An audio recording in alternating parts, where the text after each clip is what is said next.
지난주 어느 날 아이들을 재워놓고 사는 아이들을 물끄러미 내려다보면서 저희 부부가 그런 이야기를 나눴습니다. 아마 이 중에 자녀가 있으신 분들, 또 자녀가 조금 크신 분들은 그런 이야기 종종 나누시리라 생각을 하는데요. 우리 아이들이 왜 이렇게 빨리 크는 걸까? 아이들이 좀 천천히 컸으면 좋겠다. 우리 아이들이 좀 이렇게 예쁜 베이비 때의 모습을 조금 더 간직하고 있었으면 좋겠다라는 대화를 나눴습니다. 맞습니다. 가끔씩은 그리울 때가 있어요. 더 어렸을 때의 우리 아이들의 모습, 한 살이 갓 지났을 때의 우리 아이들의 모습, 병원에서 처음 아이를 내 품에 안아봤을 때의 그 모습. 그러나 그 의미가 우리 아이가 자라지 않았으면 좋겠다라는 뜻은 전혀 아니라는 거 여러분 모두 잘 아실 겁니다. 마치 가끔 우리 마음속에 처녀 때가 참 좋았지, 총각 때가 참 좋았지 하는 생각을 하지만 그것이 결코 싱글일 때의 삶으로 돌아가고 싶다는 뜻을 갖고 있지는 않은 것처럼 갓난아이 때를 그리워하는 우리 부모의 마음 역시도 그때 그 시절 정말 예쁘고 귀여운 아이들에 대한 추억으로 남아있다는 뜻이지, 아이가 자라지 않아도 괜찮다, 아이가 크지 않아도 괜찮다라는 뜻은 아니라는 거 우리 모두 잘 알고 있을 겁니다. 이 세상에 있는 그 어떤 부모도 자기의 아이가 베이비로 남아있는 거 원하지 않습니다. 자라기를 원하고요, 성장하기를 원합니다. 오늘 우리가 부활절을 맞아서 함께 읽은 본문에서도 거듭난 그리스도인들이 자라기를 원하시는, 성장하기를 원하시는 하나님 아버지의 뜻이 명확하게 드러나고 있습니다. 예수님께서 십자가에서 나 대신 죽어주셨음을 믿고, 또한 그 예수님께서 죽음에 머물러 계시지 않고 부활하여 다시 사셨다는 것을 믿는 사람들은 거듭남, born again, 곧 새로 태어남을 경험하게 됩니다. 새로 태어났다면 저와 여러분은 모두가 영적으로 베이비 시절이 있었다는 뜻입니다. 새로 태어난 그 순간부터 우리는 서서히 그러나 꾸준하게 자라나야 합니다. 그러나 솔직하게 이야기해서 불행하게도 이 미국 땅에 있는 우리 그리스도인들, 또한 조국 대한민국에 있는 그리스도인들은 하나님의 명백한 뜻을 거슬러서 잘 자라지 않고 있을 때가 대단히 많습니다. 우리 교회 안에도 다른 사람 볼 것도 없이 내 자신을 돌아보았을 때 잘 자라지 않고 어떤 면에 있어 베이비로 머물러 있을 때가 참 많다는 거 부인하기 어려운 사실입니다. 그렇기 때문에 오늘 부활주의를 맞이하여서 부활하셔서 지금도 살아계시고 우리의 예배를 받으시는 우리 구주 예수 그리스도께서 저와 여러분을 향하여 가지고 계신 뜻은 과연 무엇인지, 그리고 어떻게 하면 나를 위해 죽으시고 이제는 부활하셔서 지금도 살아계시며 나와 동행하시는 예수 그리스도와 함께 성장해 나갈 수 있는지를 살펴보는 시간을 갖길 원하는데요. 오늘은 먼저 크게 두 가지 하나님의 뜻을 오늘 본문 말씀을 통해 살펴보려고 합니다. 본문 말씀을 통해 드러나는 첫 번째 하나님의 뜻은 다른 거 볼 것도 없습니다. 나의 성장입니다. 하나님은 너가 성장해야 된다, 제가 성장해야 된다, 이 사람이 성장해야 된다가 아니라 내가 성장하길 원하십니다. 하나님의 첫 번째 뜻은 나의 성장입니다. 13절 말씀 우리 한번 함께 볼까요? 그리하여 우리 모두가 하나님의 아는 아들을 믿는 일과 아는 일에 하나가 되고 온전한 사람이 되어서 그리스도의 충만하심의 경지에까지 다다르게 됩니다. 여러분 한번 잘 보세요. 내가 그리스도인으로서 성장하기 위해서 그리스도의 충만하심의 경지에까지 다다르기 위해서 가장 중점적으로 해야 할 두 가지 일이 오늘 본문에는 등장을 합니다. 그것이 무엇이죠? 하나님의 아들을 믿는 일과 아는 일입니다. 예수님을 믿는 것은요, 전적으로 하나님의 은혜로 말미암아 우리 안에 주어지는 하나님의 선물입니다. 아무리 내가 마음속으로 믿습니다 10번 100번을 고백한다 해도 하나님의 은혜가 우리 안에 부어지지 않는다면 우리는 믿음을 가질 수가 없습니다. 그렇기 때문에 저와 여러분 안에 예수 그리스도를 믿는 믿음이 있다면 여러분은 하나님의 은혜의 선물을 받은 사람들입니다. 그렇기 때문에 그 은혜에 대하여 우리는 전적으로 하나님께 감사하고 하나님 앞에 그 은혜를 기억할 수 있는 사람들이 되어야 합니다. 예수님을 알아가는 것도 기본적인 전제는 똑같습니다. 이건 역시 하나님의 은혜입니다. 하나님의 은혜가 우리 안에 부어지면요, 이전에는 없었던 이상한 마음들이 우리 마음 가운데 생기기 시작하는데요. 그것이 무엇이냐면 영적인 목마름입니다. 이전에는 영적인 목마름이 뭔지 몰랐어요. 영적으로 목마르다는 것이 무슨 의미인지도 몰랐어요. 이전에는 말씀을 읽고 싶다라는 생각을 한 번도 해본 적이 없었어요.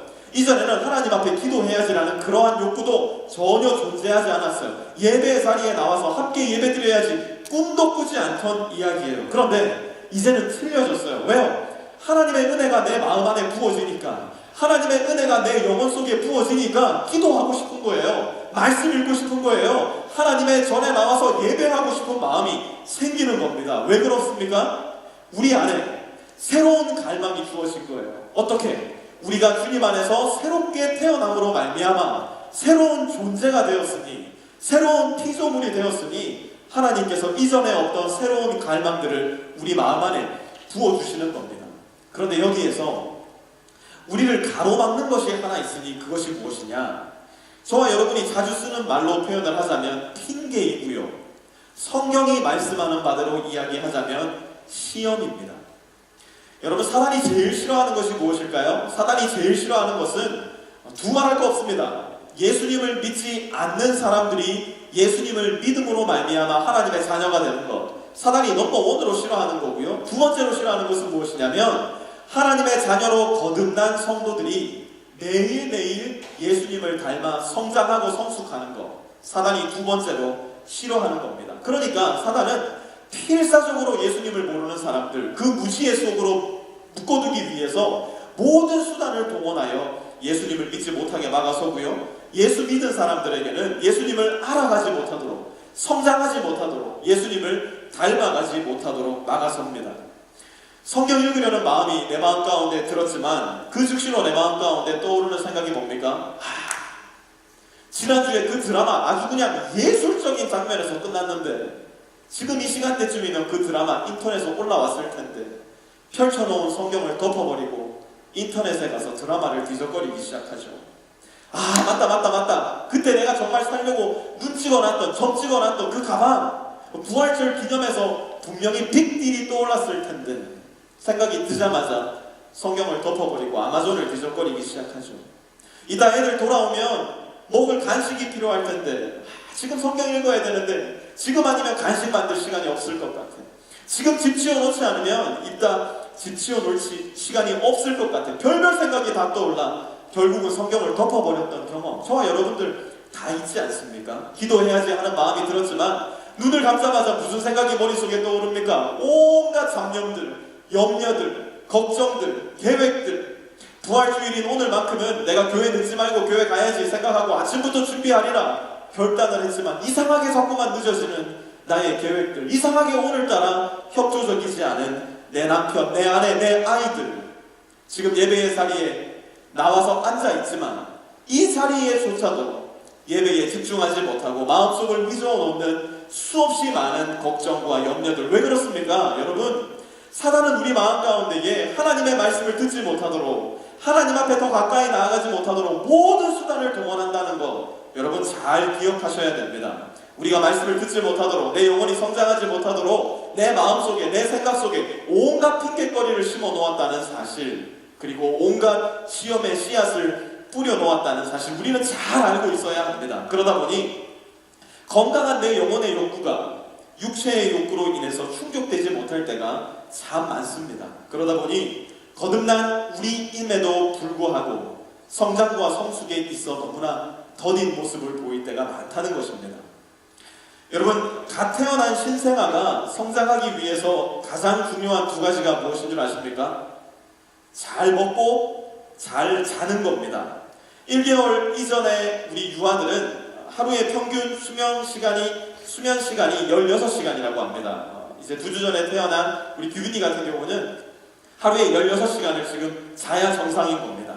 생후 6개월이 지나고 나면 아이들의 수면 시간이 14시간에서 15시간, 또 돌이 된 아이들의 수면 시간은 평균 13시간에서 14시간 정도라고 합니다. 엄청나게 많은 시간을 잠에 투자하고 있는 겁니다. 먹는 거는 또 어떤지 아십니까? 드림키드 아이들이 이렇게 밖으로 지나다니는 거 보면 너무 귀엽지 않습니까? 너무 예쁘지 않습니까? 데려다가 하루만 먹여보십시오. 귀엽다는 생각, 예쁘다는 생각 싹 사라지고 없습니다. 그런 생각 할 수가 없습니다. 음식을 만들어서 먹이는 게 얼마나 힘든지 몰라요. 음식을 하는 것도 어려운데 음식을 먹이는 거는 더 어렵습니다. 숟가락을 둬서 입으로 먹이면 아이들이 입에 낼름받아 먹을 것 같죠? 그렇지 않습니다. 고개를 돌리고요, 얼굴로 쳐내고요, 만들었던 귀한 음식이 땅바닥에 다 떨어지는 겁니다. 또 이 아이들은 끼니 돼서 아침 먹고 점심 먹고 저녁 먹는 게 아니에요. 시도 때도 없습니다. 방금 해서 먹고 돌아섰는데 배고파. 그러면 또 만들어야 되는 거예요. 먹여서 먹이려고 하니까 맛없어. 그러면 다른 걸 만들어야 되고요. 너무너무 어렵습니다. 뿐만 아니라 먹고 나면 우리 어른들이야, 건강한 사람들은 하루에 한 번 화장실 가서 버려내면 그만이지만 아이들은 3번, 4번 장소 불문하고 이유 불문하고 변이라는 것을 배출해내는 것이 이 유아 인간들의 특징 아닙니까? 기저귀 150개 박스를 처음 샀을 때 아이를 키울 때 야, 이 150개면 1년을 쓰겠구나 생각했는데 웬걸요, 한 달도 지나지 않아서 150개 기저귀가 사라지는 걸 볼 때 이 얼마나 큰 낭비입니까? 잠은 하루에 15시간씩 자죠. 밥은 하루에 6번, 7번씩 만들어내야 되죠. 기저귀는 하루 10개 이상씩 버려내죠. What a waste! 이 얼마나 거대한 낭비입니까? 그러나 여러분, 놀라운 사실은 그 어떤 부모도 이 아이들이 자는 그 긴 시간을 낭비라고 생각하지 않아요. 그 어떤 부모도 아이들이 먹는 그 음식, 입으로는 절반밖에 들어가지 않고 식탁으로 다 떨어지지만 그 음식을 두고 아깝다라는 생각하지 않습니다. 아이들이 소변을 보고 대변을 보고 방금 간 기저귀를 또 갈아줘야 되는 일이 일어난다고 하더라도 아이들을 향해서 넌 왜 이렇게 아까운 줄 몰라? 꾸짖는 부모는 없습니다. 왜 그럴까요? 아이가 자랄 때는 그러한 지난한 과정을 거쳐야지만 큰다는 사실 너무나 잘 알기 때문에 그렇습니다. 예수님을 믿는 믿음의 공동체도 성장하기 위해서는 낭비해야 합니다. 그리스도를 믿는 것과 그리스도를 아는 일에 저와 여러분의 시간과 물질과 여러분이 너무나 소중하게 생각하는 그 관계까지도 때로는 낭비할 수 있어야 됩니다. 그리스도를 아는 것과 그리스도를 믿는 일의 가장 기본은요, 언제나 말씀입니다. 여러분, 우리가 얼마나 기억을 잘 못하는 사람들이냐면요, 불과 하루 전에 먹은 음식들도 잘 기억하지 못할 때가 많습니다. 어제 점심 무엇을 드셨습니까? 안 떠오르시는 분들이 절반이실 겁니다.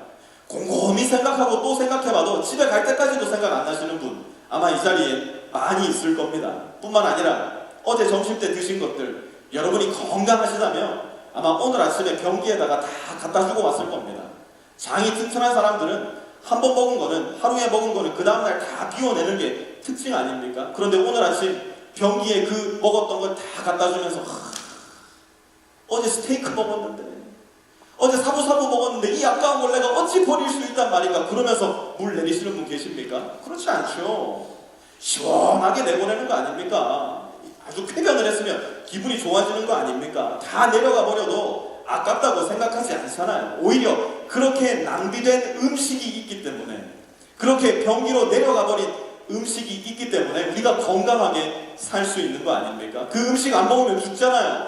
동시에 그 음식 낭비하지 않으면 우리 죽는다는 거 잘 알고 있지 않습니까? 말씀도 마찬가지입니다.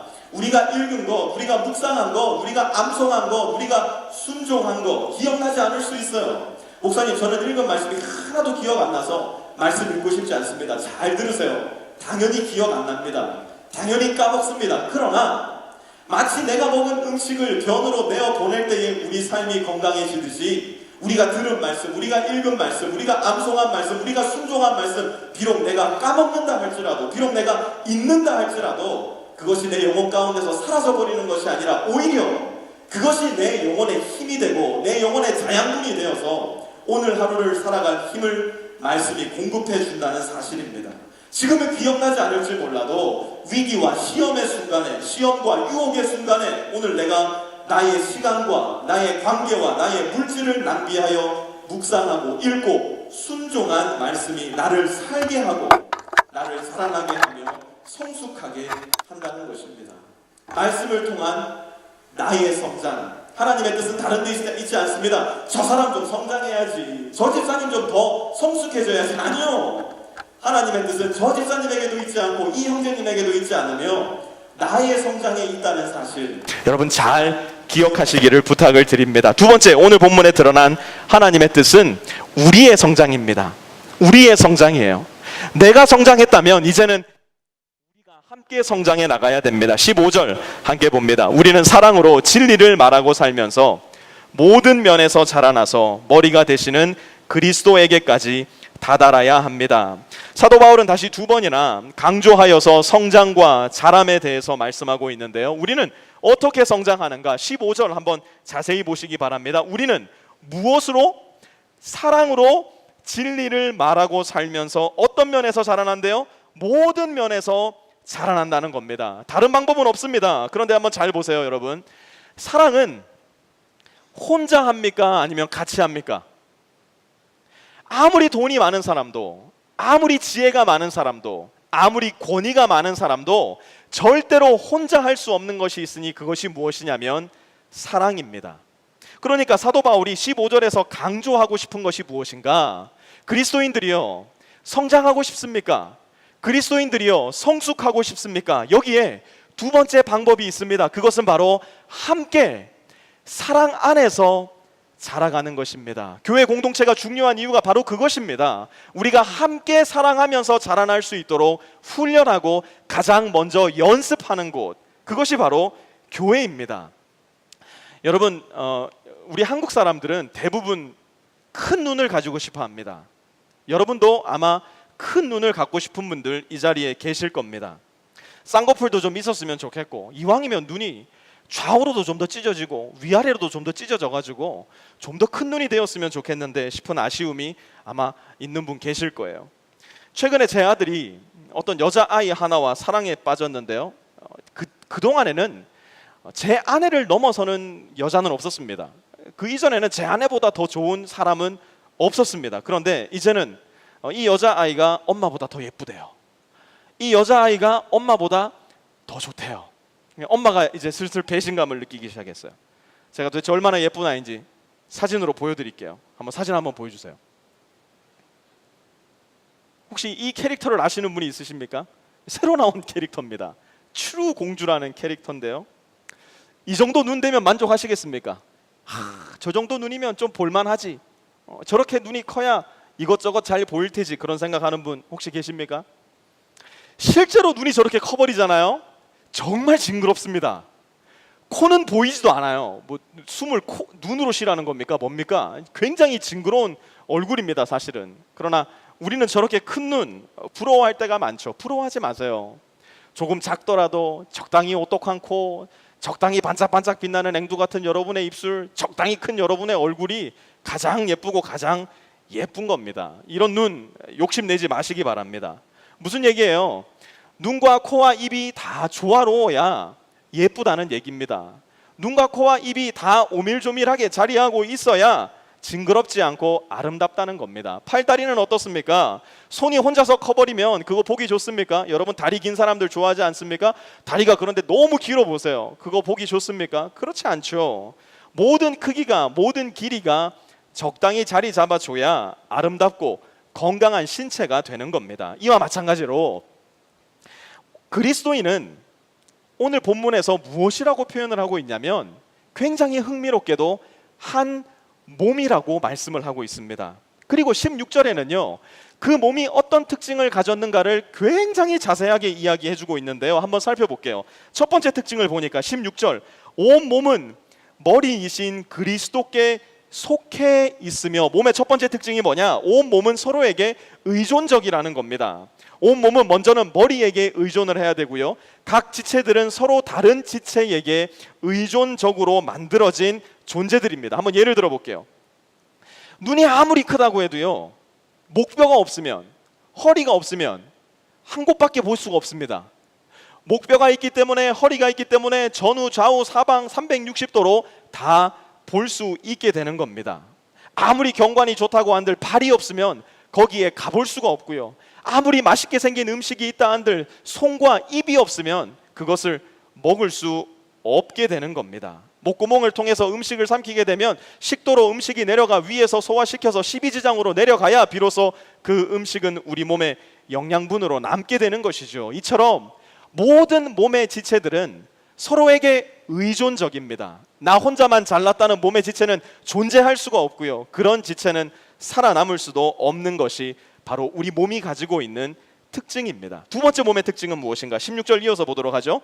몸에 갖추어져 있는 각 마디를 통하여 연결되고 결합됩니다. 몸은 연결되고 결합됩니다. 몸은 늘 연결되고 결합됩니다. 아무리 건강한 위가 있다고 하더라도 식도에 연결되어 있지 않은 위는 아무짝에도 쓸모가 없습니다. 자꾸 눈 이야기를 해서 죄송합니다만 아무리 여러분이 큰 눈을 가지고 있다 해도 조금 징그러운 얘기긴 하지만 눈알이 툭 떨어져 가지고 눈에 붙어 있지 않고 손에 있으면 그 눈은 눈의 기능을 제대로 해낼 수가 없는 겁니다.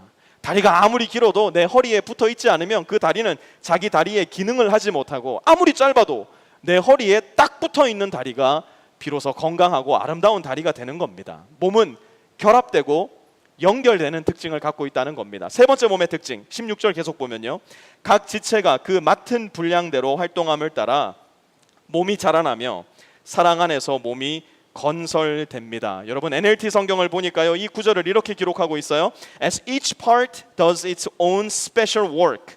특별한 기능, special work가 각 지체에는 존재하고 있다는 겁니다. 온 몸은요, 각 지체는요, 각 신체 부위는 그 어떤 다른 부위도 대신할 수 없는 독특하고도 특별한 스페셜 기능이 있다는 거, 우리의 몸의 세 번째 특징이라는 겁니다. 그런데 여러분 다시 돌아오셔야 됩니다. 저를 보세요. 지금 우리는 신체학 공부하고 있는 게 아니에요. 사도 바울이 자 지금부터 내가 신체학 강의를 해줄게, 잘 들어, 그러면서 에베소 성도들에게 편지를 쓰고 있는 게 아니고요. 지금 사도 바울이 얘기하고자 하는 것은 바로 교회가 무엇이냐를 가르쳐 주기 위함이에요. 교회가 무엇이냐, 예수 그리스도를 믿는 그리스도인의 공동체가 무엇이냐 하는 것을 가르쳐 주기 위해서 몸에 대한 예시를 들고 있는 겁니다. 교회가 교회되기 위해서, 그리스도인이 그리스도인 되기 위해서는 무엇을 해야 된다는 얘기입니까? 서로가 서로에게 의존하고 서로가 서로에게 연결되어 결합되어 있으며 서로가 서로에게서 공급받을 수 있는 스페셜 워크, 특별한 기능을 인정하고 존중해 주어야 된다는 겁니다. 교회는 그러한 사람들의 모임이라는 거예요. 우리가 그렇게 할 때 우리 안에서 어떤 일이 일어나는가? 16절의 결론입니다. 이렇게 말씀합니다. 몸이 자라나며 사랑 안에서 몸이 건설됩니다. 우리 함께 같이 한번 이 말씀 읽어볼게요. 시작. 몸이 자라나며 사랑 안에서 몸이 건설됩니다. 그리스도 안에 각 지체, 우리 개인 한 사람 한 사람이 서로에게 의존하고 서로의 기댐을 받아들여주며 서로가 서로에게 연결되어서 서로가 서로에게서만 발견할 수 있는 독특한 기능을 감당할 때 우리는 한 교회 공동체로서 함께 성장하고 자라가게 된다는 겁니다. 여러분 그러고 보면요, 여러분의 몸을 가만히 생각해 보세요. 우리의 몸은 기본적으로 완전한 낭비 공동체입니다. 우리 몸은 낭비가 너무너무나도 많은 공동체입니다. 손은 자기는 한번 맛보지도 못하고 자기는 한번 배불리지도 못할 거면서 하루에 3번 혹은 4번, 5번 꼬박꼬박 음식을 신속 정확하게 입으로 배달해 줍니다. 눈은요, 사실 자기는 하나도 안 다칠 수 있어요. 그런데 발이 다칠까 봐 저 멀리에서 깨진 유리 조각이 있으면 저리 피해서 돌아가라고, 이리 피해서 돌아가라고 신호를 보내주고요. 귀는 사실 자기가 하나도 안 불편할 수 있으면서도 빵 소리가 들리면 재빨리 반응해서 이리저리 피할 수 있는 기능을 우리에게 선사합니다. 여러분 우리 심장이요, 얼마나 낭비투성이인 기관인 줄 아십니까? 흔히 우리 몸에서 제일 중요한 부분 2개를 꼽는다면 뇌와 심장을 꼽는데요, 이 심장은 그야말로 낭비의 결정체입니다. 여러분이 건강한 심장을 가지고 계시다고 가정을 해보고요, 80세까지 심장이 뛴다고 가정을 해봤을 때 이런 걸 계산하는 이상한 사람들도 있더라고요. 이 심장이 80세까지 뛸 때의 에너지 총합을 계산해보면 2000톤짜리 배를 땅바닥에서 에베레스트산 꼭대기까지 올릴 수 있을 만한 에너지가 구성이 된다고 합니다. 엄청난 에너지 아닙니까? 우리 심장이 80세까지 뛴다고 하면 아무것도 안 하고 있어도 그 큰 배를 에베레스트산 꼭대기까지 올리더라는 이야기입니다. 이 얼마나 쓸데없는 짓입니까? 이 얼마나 큰 낭비입니까? 여러분, 코털은 어떠세요? 코털이 코 밖으로 자꾸 삐져나와서 저처럼 굉장히 곤란을 겪는 분들이 여기 많을 텐데요. 이 코털이 귀찮게 느껴지지만 얼마나 큰 역할을 감당하냐 하냐면요, 공기 중에 있는 각종 먼지, 진드기류, 세균, 바이러스, 곰팡이, 요즘 한국은 이 미세먼지가 너무 심한데요, 미세먼지를 대부분 걸러주는 역할을 이 코털이 감당을 한다고 합니다. 이게 사실 웃으면서 할 얘기는 아닌데 이 얘기를 들으면 조금 웃기기는 해요. 조금 비극적인 이야기는 한데, 한국의 어떤 젊은 남성이요, 코털이 자꾸 코로 삐져나오니까 습관이, 코털을 자꾸 뽑는 습관이 생긴 거예요. 코털을 자꾸 뽑았는데 아니 이 남성이 그만 죽어버린 거예요. 그래서 이 남성을 해부를 해보니까 코털이 없어가지고 먼지를 걸러내는 기능을 하지 못해서 뇌로 세균이 침투해서 죽었다는 결과가 나왔어요. 이 남성의 죽음 때문에 2011년 6월 11일에 시사저널에서 이런 보도를 했는데요, 한번 들어보세요. 흔한 경우는 아니지만 코털을 뽑음으로 인해서 세균이 코에서 뇌로 역행해 다양한 염증을 일으켜 사람이 사망할 가능성이 있다. 사랑하는 여러분, 코털 함부로 뽑지 마십시오. 연탄재도 함부로 차면 안 되지만 코털도 함부로 뽑으시면 안 됩니다. 하루에도 수도 없이 자라나는 그 귀찮은 코털, what a waste! 얼마나 낭비해요. 그러나 그렇지 않다는 거예요. 너무 중요하다는 거예요. 우리의 생명을 지탱해 줄 만큼 그 코털이 중요한 역할을 한다는 겁니다. 우리의 몸은 이처럼 서로가 서로를 위해 무한한 낭비를 하는 가운데 함께 돕고 서로 의존하며 연결되고 결합되어서 각 지체가 특별한 역할을 감당하는 가운데 함께 성장하고 함께 자라간다는 얘기입니다. 예수 그리스도의 몸인 교회는 이렇듯 자기 자신을 낭비하는 사람들의 총합이라고 보아도 무방합니다. 내가 당신을 위해서 저를 낭비하겠습니다. 아니요, 무슨 말씀이십니까? 제가 당신을 위해서 저를 낭비하겠습니다. 서로가 서로를 위해서 자기를 낭비하기를 아까워하지 않는, 그래서 낭비 컴페티션이 날마다 일어나는 공간, 낭비 컴페티션이 날마다 일어나는 교제의 장소, 거기가 바로 교회 낭비 공동체라는 겁니다. 남이 섬기기 전에 내가 먼저 가서 섬기기를 즐겨하고, 다른 사람이 자기의 시간과 물질과 에너지를 내어놓기 전에 나의 시간과 물질과 에너지로 섬기기를 즐겨할 수 있는 곳, 내가 다른 데서는 다 지더라도 예수 그리스도를 머리로 모신 사람으로서 다른 사람을 섬기는 일에, 낮아지는 일에, 내 자존심을 먼저 버리는 일에는 지지 않겠다. 낭비 컴페티션에 이기려는 마음으로 가득 찬 사람들, 저는 그곳이 우리 교회가 되기를 바랍니다. 그런데 왜 교회는 그렇게 자기 자신을 낭비하는 사람들로 가득 차야 되는가? 왜 교회는 그토록 자기 자신을 손해보는 사람들로 가득 차야 되는가? 잘 들으세요. 이제서야 설교의 본문으로 들어갑니다. 마음을 좀 잘 준비하시기 바랍니다. 지금까지 잘 들어오지 않았더라도 이제 설교의 본론입니다. 15절 한번 보시죠. 우리는 사랑으로 진리를 말하고 살면서 모든 면에서 자라나서 머리가 되시는 그리스도에게까지 다다라야 합니다. 교회는 왜 낭비 공동체여야 하며, 교회는 왜 낭비 공동체일 수밖에 없는가? 15절 말씀에 보니까 교회의 머리가 누구시래요? 교회의 머리는 그리스도 예수세요. 그 머리이신 예수 그리스도께서 교회를 위해서, 저와 여러분을 위해서 우리가 낭비할 수 있는 그 어떤 것보다, 우리가 생각할 수 있는 그 어떤 낭비보다 더 놀랍고 큰 낭비를 하셨다는 거예요. 그분은 저와 여러분을 위해서 하늘의 그 영광스러운 보좌를 버리시고 하나님의 영광을 벗으시고 종의 형체인 저와 여러분과 동일한 몸을 입으시는 신분의 낭비를 하셨어요. 본질의 낭비를 해버리셨어요. 자기를 낮추시되 낮출 수 있는 것보다 더 낮아지셔서 심지어 마국간에서 태어나실 만큼 온 우주의 왕이 가장 거지 같은 모습으로 오시는 낭비를 하셨고요.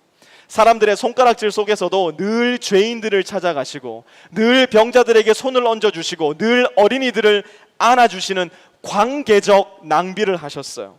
말도 지지리도 못 알아듣는 제자들과 3년 반 동안 매일같이 함께 다니시며 먹고 마시고 가르치시고 주무시면서 그들을 가르치시는 시간의 낭비를 하셨고요. 거기가 끝이 아니에요. 심지어 마침내 저와 여러분의 모든 죄를 완전하게 하나님 앞에 대신 갚으시기 위해서 저와 여러분이 달렸어야 할 그 십자가에서 우리 대신 달리심으로 죽으시는 생명의 낭비를 하셨어요. 사랑하는 프리소세미아 성도 여러분, 왜 예수님께서 십자가에 달리셔야 했습니까? 왜 예수님께서 십자가에서 죽임을 당하셔야 했습니까? 왜 예수님께서 그분의 그 고귀한 생명을 낭비하셨어야만 했나요? 돌아가지 마십시오. 핑계대지도 마십시오. 조금 나중에 알아볼게요. 미루지도 마시기 바랍니다. 똑바로 물어보시기 바랍니다. 십자가에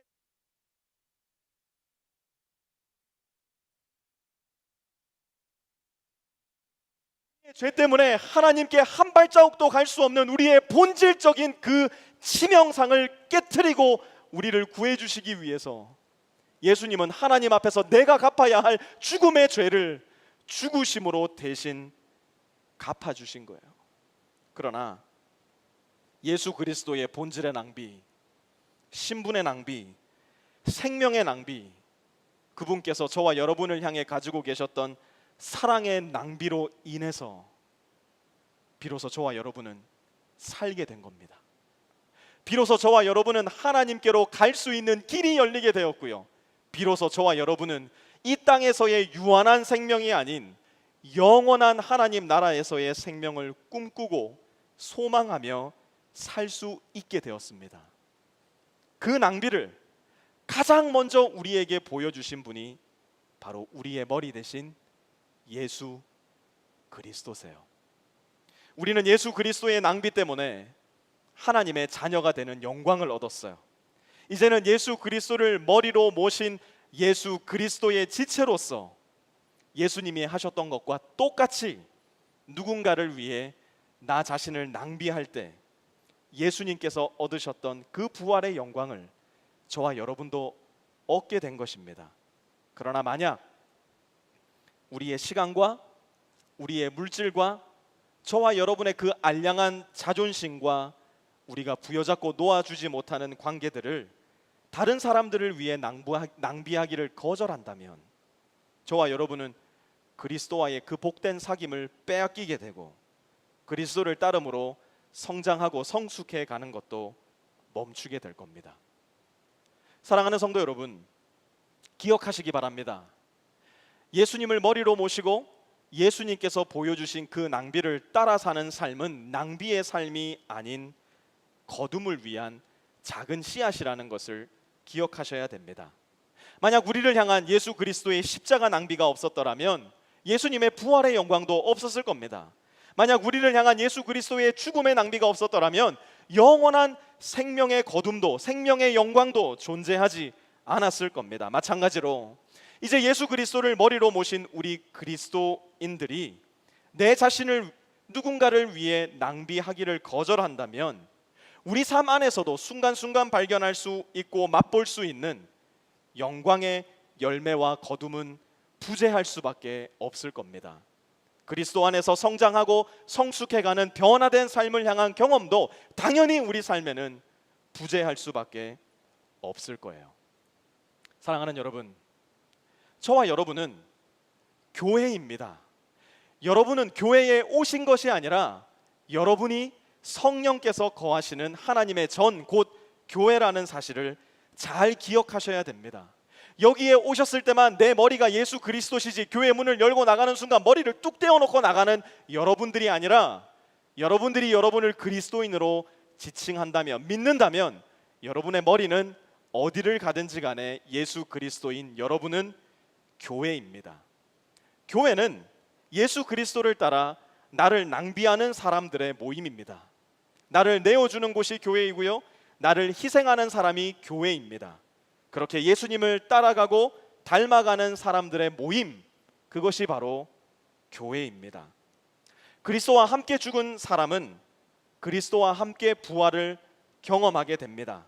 그리스도의 부활은 2000년 전 예루살렘 돌무덤에서 일어난 역사적 사건인과 동시에 오늘날에도 여전히 저와 여러분의 삶 가운데서 세계 곳곳에서 일어나고 있는 현재적 사건이고 경험적 사건이라는 사실을 우리는 잘 간직하고 있어야 됩니다. 예수의 부활은 관념이 아니에요. 철학도 아니에요. 상상도 환상도 아니고 역사이며 오늘날 저와 여러분의 삶 가운데 일어나야 하는 오늘의 사건입니다. 그리스도를 머리로 모시고 나를 위해 자기 자신을 한없이 낭비하신 예수 그리스도를 본받아 내 자신을 낮추고 내 자신을 내어주고 내 자신이 손해보고 내 자신의 자존심을 굽혀서 누군가를 위해 나의 등을 내어주어 내 자신의 삶을 낭비할 때 저와 여러분은 2000년 전 예루살렘 작은 동산 돌무덤에서 어둠을 깨고 아침 햇살이 막 솟아오르려 하는 바로 그 무렵에 막달라 마리아를 만나 주셨던 부활의 주님을 바로 오늘 바로 이곳 여러분의 삶 가운데서도 만날 수 있게 될 겁니다. 부활의 주님은 낭비의 공동체를 통해서 지금도 일하고 계시고 부활의 주님은 그분을 머리로 모시고 자기의 삶을 기꺼이 누군가를 위해 낭비하는 사람들에게 여전히 그분의 얼굴을 보여주시기 때문입니다. 저는 저와 여러분이 그 부활의 주님을 날마다 마주하며 그 부활의 주님의 영광의 그림자와 영광의 빛 조각들을 아주 조금씩이라도 발견하며 사실 수 있는 복되고 살아있고 성장하고 성숙하는 그리스도인 되시기를 우리 구주 예수 그리스도의 이름으로 축원합니다.